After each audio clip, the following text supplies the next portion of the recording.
এখন খাচ্ছি 4 দিন বাদে বাড়ির চা। কাজ কিন্তু করতে প্রচুর মজা করেছি আমরা। ফাটিয়ে 4 দিনে স্নান হয়ে গেছে, ঘরে যেটুকু যা টুকটাক কাজ ছিল সেটুকু করে দিয়ে, শুধু জায়গার জিনিস এখনো জায়গায় করা হয়নি। জানি না এবার কতদূর কি হবে, কারণ ও রাত 10টার মাথায় ভূত চাপে গোছানোর জন্য সবাইকে উঠিয়েও গোছাতে শুরু করে দেবে। বাড়ি এসে তো খালি ওই গোছানোগুলো কাজ না, বাড়ি এসে প্রচুর কাজ পড়ে রয়েছে, যে কাজগুলো করতে হচ্ছে। তবে একদিকে ভালোই হয়েছে যে বাবার নেমন্তন্ন ছিল, বাবাকে রান্না করতে হয়নি, কারণ বাড়ি ফিরে আসার পর আমি আবার আজকে বানাচ্ছি ছানার কেক। কারণ বাড়ি ছিলাম না, বাবা দুধ খায়নি, দুধগুলো বাবা সব জমি রেখে দিয়েছে। আমরা তো আর দোকানে বিক্রি করার জন্য নয় গো, যে যতটা লাভ করবো, যতটা টেস্টি করা যায় জিনিসটাকে। তুই আর ছোটবেলা কাটাচ্ছিস, আর আমরা গুঁড়ো দুধের জন্য মরে যেতাম। আমি ছোটবেলায় কম গুঁড়ো দুধ চুরি করে খেয়েছি। আজকে কেক আমি কলা পাতায় করবো না, আজকে কেক এই বাটার পেপারে করবো। যা করে কোথাও দেখি যতটা পারি করে রাখবো, কারণ বেশিরভাগই কাজতে হবে, কাজ মেশিনে একটাও দেবো না। উনি অসাধারণ হচ্ছে, ফাটিয়ে হয়েছে। গুড মর্নিং, নতুন একটা সুন্দর সকালে সবাইকে স্বাগত, অভিনন্দন। এখন খাচ্ছি 4 দিন বাদে বাড়ির চা। বুনিকে বলছি, বুনি তুই আবার চাকরি ফেরত পেলি? আমি চাকরি ফেরত পেলাম, সবাই যে চাকরি আমার ফেরত পেয়েছিলাম, চাকরি থেকে আমরা ছাটকাট হয়ে গেছিলাম, হাতে পায়ে ধরে আমার চাকরিগুলো ফেরত পেয়ে গেছি। আবার সকালবেলা মা চা করছে, আমি মা দুধ চা খাবো, দুধ চাকে দিনটাকে শুরু করো, দুধ চা আর সঙ্গে এই যে আমাদের মোচা বিস্কুট আছে, আরো নানা রকম বেকারি বিস্কুট তলায় তলায় আছে, খেয়ে দিনটাকে শুরু করো। 4 দিনে প্রচুর একদম ভর্তি করে অক্সিজেন নিয়ে এসেছি। অক্সিজেনটা এবার কাজে লাগাতে হবে, তো এনার্জি বার করতে হবে। যদি এনার্জি এখন বেরোচ্ছে না, হাত পাগুলো এত ব্যথার মধ্যে ল্যাসকে শুয়ে থাকে, হ্যাঁ ঘাড় হাত পা খুব ব্যথা। এই ব্যথাটা কমে গেলে ফুল অন এনার্জি চাঙ্গা। আবার সে সকালবেলা এতদিন পর এই চারটে, আবার এই চেয়ারটা এসে এই চেয়ারটায়, সেই দোলনা, সেই ঘর, সেই দেওয়াল, হয় একই আছে। দুধ চা আর বিস্কুট এই দিয়ে সকালটা শুরু করি, তারপর দেখি মায়ের ভান্ডারে কি রাখছে।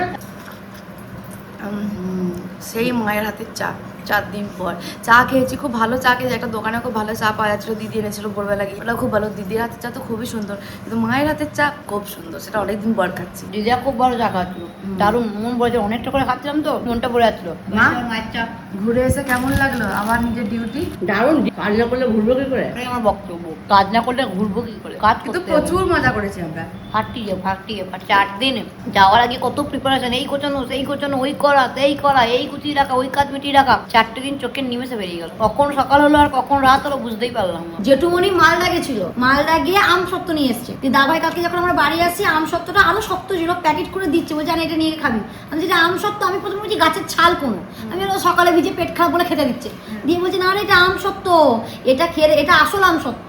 আর যেটা আমি যে আমাদের এখানে বিক্রি হয় কি, ওই ছোট ছোট প্যাকেটে অরেঞ্জ কালারের মোড়ানো থাকে, সেই পলিথিন গুলো, সেই চ্যাট চ্যাট করে আঠা ভরা চিড়ে খেতে হয়, বলছে না ওটা ছাটফুট গুলো, আর এটা হলো আসল।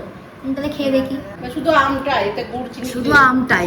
এখন মুড়ি খাচ্ছি, মা আজকে মুড়ি করেছে কলাই সেদ্ধ, পেঁপে দিয়ে কলাই সেদ্ধ করেছে, আর এটা পুরুলিয়ার মিষ্টি। খেয়ে নিয়ে স্নান টান করে প্রচুর কাজ, জাস্ট এরকম পাহাড় হয়ে আছে, মনে হচ্ছে পাহাড় যেন আমি আমার বাড়িতে তুলে নিয়ে এসেছি। ওখানে পাহাড় দেখে আমার মন ভরছিল না, তাই আবার সঙ্গে করে বাড়িতে নিয়ে এসেছি। বোঝা যাবে মাথায় ঘরে গেলে যে কি পাহাড় আমি তুলে নিয়ে এসেছি। স্নান হয়ে গেছে, ঘরে যেটুকু যা টুকটাক কাজ ছিল সেটুকু করে দিয়ে, শুধু জায়গার জিনিস এখনো জায়গায় করা হয়নি। ওটা একটা বিরাট বড় কাজ, ওটা আমাদের দ্বারা সম্ভব না, ওটা দিদিই করবে। আর দিদি যেহেতু বাড়িতে ছিল না, ও একটু বেরিয়েছিল, ওর কাজ ছিল, ও বাড়ি এসে স্নান করলো। এখন দুপুর 1:30 বাজতে চললো। ও বলছে গোছাবো, কিন্তু আমি বললাম যে 1:30 বেজে গেছে, এখন আর গোছাতে হবে না, কালকে গোছাবো। মানে আজকেও জিনিসগুলো ওরকমই থাকবে মনে হচ্ছে, জানি না এবার কতদূর কি হবে, কারণ ও রাত 10টার মাথায় ভূত চাপে গোছানোর জন্য সবাইকে উঠিয়েও গোছাতে শুরু করে দেবে। হ্যাঁ আমি এটা করে আমি স্বীকার করছি তো।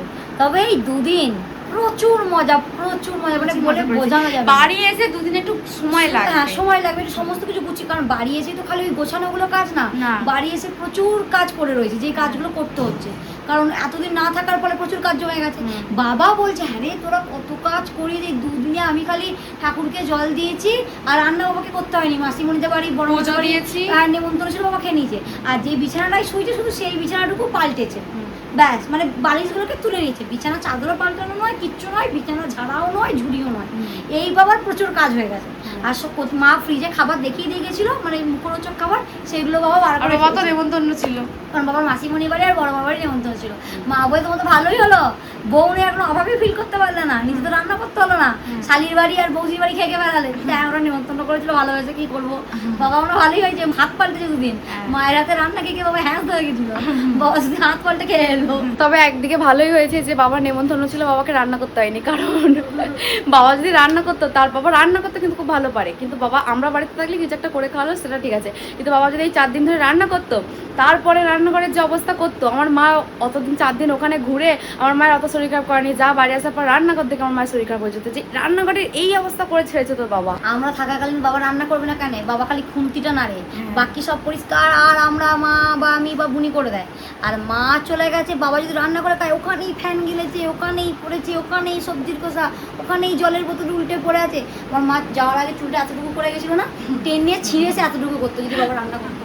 আর মা জানতো যে আমি এতটুকু করে আছি, চুল এসে এতটুকু। হ্যাঁ, মা তো জানতো। ভাগ্যক্রমে মাসিমণি আর বড় মা নেমন্তন্ন করেছে, বাবা খেয়েছে। পরের বার যখন যাবো তখন যেন মায়ের কোনো কাজই নাই, না, মায়ের মা কাজ নেই। নর্মাল রান্না বান্না করছে, হ্যাঁ। কাজ হলো আমাদের, হ্যাঁ। বিশেষ করে আমার সমস্ত কিছু গুছিয়ে টিপটপ জায়গা জিনিস জায়গা হ্যাঁ, করা। হ্যাঁ, হ্যাঁ। চাপটা আমার, বেশি চাপ তোর, কিন্তু হ্যাঁ। আমার আবার ঘরটাকে ঘর গোছানো, জায়গায় হ্যাঁ, করতে হচ্ছে। জায়গা করতে হচ্ছে, ওই সব মিলিয়েই চলবে বাপু। দুদিন আমরা যখন ধরে আবার এরকম ঘুরতে হবে। যাবো তখন আমার বাবাকে নেমন্তন্ন করে, হ্যাঁ, মাসিমণি আর আমরা বড় যখন মা। আবার ঘুরতে যাবো তখন যেন বাবাকে আবার এরকম নেমন্তন্ন করে খাওয়ায়, তাহলে আমার মা অন্তত একটু ভালো থাকবে। দিন পর বাবা আবার মায়ের হাতে রান্না খাবে। বেঁচে বহুত ছুটি কাটায়া। ভাত কাটায়। আজকে আমাদের দুপুরের মেনু সাদা ভাত, ডাল, সোয়াবিন আলুর তরকারি, আর এই যে কুলের আচার, তার মধ্যে মা আবার একটু বিট নুন ছিটিয়ে দিয়েছে। এই স্টাইলটা করতে আমাদের স্কুলের কাকুরা ওই আচার বিক্রি করতে আসতো, একটুখানি খবরের কাগজের মধ্যে দুটো কুলের আঁটি দিয়ে একটু বিট নুন আজকে ছিটিয়ে খাবারটা স্কুলের খাবারই মনে হচ্ছিল, হ্যাঁ, সয়াবিন আলু ডাল। সয়াবিন আলু ডাল মধ্যে স্কুলে মিড ডে মিল খেতে বসেছি। খাওয়া দাওয়া হয়ে যাওয়ার পর বিকালটা শুয়ে পড়েছিলাম। বিষয়টা হয়েছে এত ল্যাদ লাগছে, শরীরটাকে উঠিয়ে কোনো কাজ করা খুব মুশকিল। তারপর একটু ধাতস্থ সময় লাগছে যে বাড়ি চলে এসেছি, এবার আবার আগের মতো রুটিন। এখনো মনে হচ্ছে যেন পাহাড় ঘুরছি এরকম ফিলিংস হচ্ছে। আমার মা যে আবার ডিউটিতে ফিরে এসেছে, দুধ আনতে যাবে, টিফিন ঝুলিয়ে রেখেছে, বান্ধবী ললিতার জন্য অপেক্ষা করছে। ঘর মাইলেই চলে যাবো দুধ আনতে, একই জায়গাতে নিয়ে একা একা যাবো। বাড়ি ফিরে আসার পর আমি আবার আজকে বানাচ্ছি ছানার কেক, কারণ বাড়ি ছিলাম না, বাবা দুধ খায়নি, দুধগুলো বাবা সব জমি রেখে দিয়েছে। তাই মা ওই দুধটা এবার ছানা কেটে, মা বলেছিল বাবাকে যে তুমি যদি দুধ খাও তো ভালো কথা, আর না খেলে শুধু গরম করে রেখে দেবে। দিয়ে বাবা দুধ খায়নি একা, আর বাবা নেমন্তন্ন ছিল, তাই বাবা সব দুধগুলোকে গরম করে রেখে দিয়েছে। দিয়ে মা আজকে ছানা বানিয়েছে। এটা আজকের দুধটা, এটা আজকে এতদিন ধরে এটা দিয়ে অনেকটা দুধ হয়েছে। দিয়ে মা বলছে মোনা ছানার কেক বানা, কারণ প্রথমবার যে ছানার কেকটা বানিয়েছে সেটা তো আমরা বেশি এটা খেতে পারিনি, খুব অল্প বানানো হয়েছিল, তারপর দিদিয়ার জন্য তারপর দিদিয়ার জন্য বানানো হলো। তাই এবারে ছানার কেক বাড়ির জন্য বানাচ্ছি, আর মাসিমণির জন্য একটু বানাচ্ছি। মাসিমণিকেও প্রথমবারে ছানার কেক দেওয়া হয়নি, একটুখানি হয়েছিল প্রথমবারটা, আর দ্বিতীয়বার সবাই তো দিদিয়ার জন্য নিয়ে গেছিলাম। তাই এবারে এখন বানাচ্ছি যে বাড়ির সবাই আর মাসিমণি খেতে পারবো। ছানা কেকে নর্মালি কাজু কিশমিশ দেয় না, কিন্তু আমার একটু মুখে পড়লে ভালো লাগে, যে একটু মুখে পড়বে যত দেওয়া যেতে পারে আর কি ড্রাই ফ্রুটস। আমরা তো আর দোকানে বিক্রি করার জন্য নয় গো, যে যতটা লাভ করবো, যতটা টেস্টি করা যায় জিনিসটাকে। যারা কাজু কিশমিশ আমার মতো খেতে ভালোবাসে তাদের ভালো লাগবে, আর যারা কাজু কিশমিশ খেতে খুব একটা ভালোবাসে না তাদের হয়তো ভালো লাগবে না। আমি যেমন বাদ দিয়ে আমার বুনি যেমন বাদ দিয়ে দেয়, আমার বুনির নিচে আমার ঘরেই আছে, আমার বুনি খায় না। আমার বুনির পাশে বিয়ে বাড়িতে কোনো অনুষ্ঠানে ফ্রাইড রাইস আর হলে আমি পাশে বসতে খুব আনন্দ পাই, কারণ ও সমস্ত কাজুগুলো তুলে দেয়। আমি কিশমিশটা শুধু খেতে ভালোবাসি, কোনো তরকারি বা কিছুতে না, কিন্তু কাজুটা আমি সবাই খেতে ভালোবাসি। আমি আগে ওকে পনিরও তুলে দিতাম, কিন্তু এখন আমি পনিরটাও খাই, তবুও এখন তুলে দিই না, এখন পনিরটা খেতে ভালোবাসি। প্রথমে দিদি এখন ছানাটাকে ভালো করে একটু চটকে চাটকে নিচ্ছে। মা কি করেছিল, ওই আগেকার যে দুধে ছানাটা কেটেছে সব ছানার জলটা ফেলে দিয়েছে, দিয়ে একেবারে ছানাটা টাইট করে গেছে। আমি বলছি মা ছানার জলটা লাগে, বলছি ও লাগে, আমি বলছি হ্যাঁ লাগে, ছানাটাকে একটু নরম করে মাখতে বলছি, ও দাঁড়া তাহলে আর কি ছানাটা যেটা কেটে দেবো, ছানার জলটা রেখে দেবো।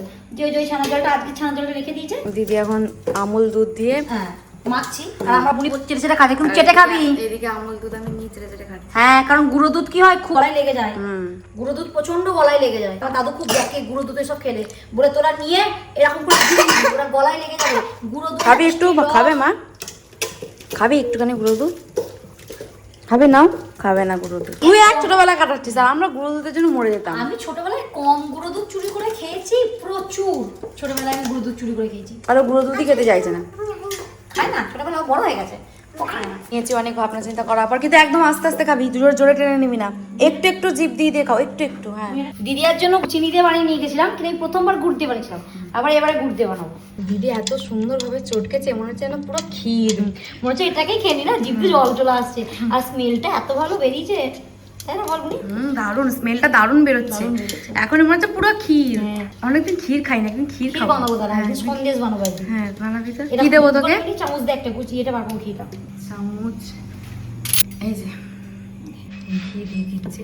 এই ঘিটা দিলি তো যখন সে ওটা হয় ভিতরে তখন উপরে দেখা যায় যে তেলটা মানে ঘিয়ের এই যে তেল মতো ভাবটা ওটা উঠে আসছে। এবার ড্রাই ফ্রুটস গুলো দিয়ে দেবো। মিষ্টি হয়েছে ঠিক আছে দিলি? দারুণ হয়েছে। আজকে কেক আমি কলা পাতায় করবো না, আজকে কেক এই বাটার পেপারে করবো। বাটার পেপারই তো বলে। আজকে মাকে যখন বলছি বলে আমি জানি না, কিন্তু ওই তেলটাকে ইয়ে করে। মাকে বলছি মা তাহলে বাবাকে কলা পাতাটা এনে রাখতে বলো, আমি সন্ধ্যাবেলা কাজ শেষ করে বানাবো 8টা 8:30টার দিকে। তখন মা বলছে আজকে কলা পাতা না, আজকে বাটার পেপারে। বাটার পেপারে কোথায় পেলে? বলছে তুই মিষ্টি নিয়ে এসেছিলিস, মিষ্টি নিয়ে এসেছিলাম মানে পুরুলিয়া থেকে, দিভাইদের ওখান থেকে, তো দাবাই কিনে দিয়েছিল। তো ওই যে নিচেই বাটার পেপার দিয়ে তারপর শুকনো মিষ্টি একেবারে দিয়ে তারপর মিষ্টি কোথায় প্যাকেট করা ছিল, ওইখান থেকে আমার মা মিষ্টিগুলোকে বার করে এই বাটার পেপারগুলোকে সরিয়ে রেখেছে। বুদ্ধি দেয় মা এখানে ভুল করে জমে গেছে। মা মঙ্গল বৃহস্পতি এই সময় থাকার কথা ছিল, কেন যে পৃথিবীতে আমি বুঝতে পারছি না। মা এখানে থাকার কথাই ছিল। মা এত বুদ্ধি, সিরিয়াসলি মা সংসারে খুঁটিনাটি ব্যাপারগুলো এত সুন্দর সামলায় না। মা সবকটা পেপারকে রেখে দিয়েছে যে কবে কি বানাবো, তার জন্য বাটার পেপারগুলো আমি বলি যে মা বাটার পেপার হলে ভালো হতো, সেই জন্য তো এগুলো রেখে দিই। এগুলো পরে যখন বানাতে হবে তখন একটাই লাগবে, লাগবে না তো। এবার হালকা করে ঘি বলিয়ে নে। কিন্তু আফসোস হচ্ছে পুচকাটা এতক্ষণ ধরে দাঁড়িয়ে আছে, কিন্তু এটা সারা রাতের ঘটনা। কালকে আমরা রাখবো, আমরাও তো আজকে খেতে পারবো না। প্রত্যেকটা বাচ্চাকে এটা আমাদের ঘরে হয়, আমরা যাই ভালো মন্দ করি, মানে সব দিন তো ভালো মন্দ হয় না, একটু স্পেশাল কিছু বানানো হয়, কোনো মিষ্টি বা কেক জাতীয় বা যা কিছু আমরা প্রত্যেক পূর্ণিমায় বাবাকে ভোগ দিই। মা কিন্তু প্রত্যেকটা জিনিস ওদের জন্য রেখে দেয়, সন্ধ্যেবেলা ওদেরকে দিই, তারপর আমরা রাতে খাই। বাচ্চাদের জন্য দিই সেমনই কেকটা আজকে রেখে দেবো, কারণ আজকে হবে না। চাতক পাখির মতো অপেক্ষা করছে যে কেক বোধহয় এক্ষুনি ম্যাম করে দেবে। আসতে নিতে একটু পরে চলে আসবে, আর কেকটা হতে প্রায় 1.5 ঘন্টা। আর তারপর তো আবার পার করতে পারবো না, সারা রাত রাখতে হবে আমাদের। কালকে বাবু সবাইকে দেবো, হ্যাঁ আমার ফ্রেন্ডসরা থাকবে, একসাথে মিলে সবাইকে দেবো। ঘি গরম করে দিয়েছি, এবার কেকের উপর দিয়ে দিচ্ছি। এবারে অনেকটা হয়েছে বল দিদি, বড় করা হয়েছে। আসলে অনেক দিনের ছানা তো, সেই দুধ রেখে রেখে ছানা তৈরি করা, সেজন্য অনেকটা হয়েছে। মাইক্রোওভেনটাকে 1 মিনিটের জন্য প্রিহিট করতে দিয়েছি। অনেকে দেখেছি আরো একটু বেশিক্ষণ দেয়, কিন্তু আমার খুব ভয় লাগে যে ভেতরে কিছু নাই তো যদি ফেটে যায়, মা পিঠে ছালছে আমরা তুলে দেবে, আর আমাকেই কিনতে হবে। সব থেকে বড় কথা, থেকে 1 মিনিটে যত গরম হবে সেইটুকু গরমে ভরে দেবো। প্রিহিট হয়ে গেছে, এবার চাপিয়ে দেবো। চলো তুমি রেডি হয়ে যাও। All the best. ওর মতো হোক, আমি এবার একটু ফ্রেশ হয়ে নিই। আর জামা কাপড় তো গোছানো হলো না। হ্যাঁ, জামা কাপড়টা গোছাবো, দেখি যতটা পারি করে রাখবো, কারণ বেশিরভাগই কাচতে হবে। আর কাজ মেশিনে একটাও দেবো না, উনি সব ক্যাজুয়াল গেঞ্জি, সব কমফোর্ট জল করবো, ডোবাবার তুলবো। রাতে মুড়ি খেতে বসে গেছি, আর আজকে আমাদের মুড়িতে অনেক কিছু আছে। মা সয়াবিন আলু তরকারি দিয়ে মুড়িটাকে মাখিয়ে দিয়েছে, এদিকে ছাতু মেখেছে, এদিকে ওবেলার কলাই সেদ্ধ ছিল, আর মুড়িটাকে দুপুরেরই মাখিয়ে দিয়েছে। সয়াবিন আলু তরকারিটা মা অসাধারণ করে দিই, কিন্তু এই অসাধারণকে আরো অসাধারণ কখন হয়ে ওঠে বলো তো, যখন গুণের পর থেকে সয়াবিন তুলে খাওয়া হয়। ছেড়ে দিলাম আজকের মতো। খেলে এবার কি খবর? আরো 10 মিনিট বসে দিতে হবে। কেন? দেখ হয়ে গেছে তো? না হয়নি, এই যে এগুলো আছে, আর 10 মিনিট দিতে হবে। স্মেলটা দারুণ বেরিয়েছে। আর 10 মিনিট দিয়ে দিই। হয়ে গেছে, বলছি এবার রেখে দে সারা রাতের জন্য। তার জন্য রেখে দিই, ঘরে রেখে দিই। এবার ঘুমিয়ে যাবো আমরাও। বাইরে রাখলে বিড়াল যদি মুক্তি দেয়, ঘরে রেখে দিই। চল পুরো একদম খাইরি। চলো এবার শুয়ে পড়ি, কাল সকালে দেখা যাক ছানার কেক ঠিক কতটা সুন্দর হয়। কালকে সারা রাত এটা আমি আমাদের ঘরে রেখে দিয়েছিলাম চাপা দিয়ে ফুটো বাটিটা, আজকে সকালে উঠে রেখে উল্টাবো, দেখি বেরোয় রেখে। কিন্তু আমার সামনে মনে হচ্ছে এটা যেন একটু বেশি নরম হয়েছে, বুঝতে পারছি না। মুড়ি মজে ঠিক আছে, চলো উল্টানো যাক।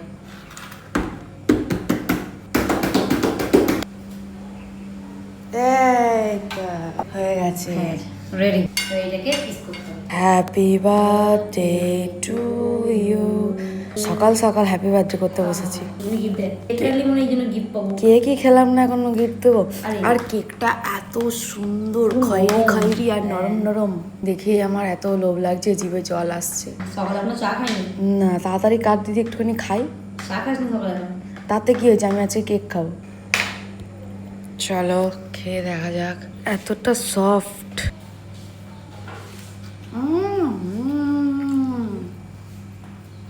তোর হাত দিন দিন আরো বেশি ইমপ্রুভ করছে, সুন্দর হচ্ছে। এটা আগের বারে যতটা সুন্দর হয়েছিল, এবারে তার থেকে ডবল সুন্দর হয়েছে। হেভি হয়েছে, হেভি। মিষ্টিটা একদম ঠিকঠাক, হেভি খেতে হয়েছে, দারুণ টেস্ট হয়েছে। কোনো চিনি নেই, মিষ্টিটা একদম ঠিকঠাক। অসাধারণ হয়েছে, ফাটিয়ে হয়েছে। মনে হচ্ছে সব কটা পিস আমি বসে বসে খেয়ে নিই, এত ভালো হয়েছে।